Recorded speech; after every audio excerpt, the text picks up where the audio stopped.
Hello guys, in today's video I'm going to show you how to upload an audio to Roblox. This tutorial will be quick and simple. Just make sure to subscribe to this channel and leave a like on this video if you will find this guide useful. So first things first, you want to go to your browser and go to create.roblox.com, then sign into your account. Once you are here, you want to go to creations. Once you are on Creator Hub, then you want to go to development items, audio. And here, as you can see, you can add an audio. So it should be MP3, OGG, FLAC, or WAV. And the max size per file should be 20 megabytes. So you want to go ahead and upload your audio. As you can see, the audio upload limit, you get 10 uploads per month. And as you can see, it must be less than 7 minutes. And you're gonna write that name down.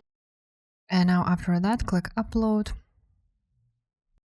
If this video was helpful, make sure to subscribe and I will see you next time. Bye.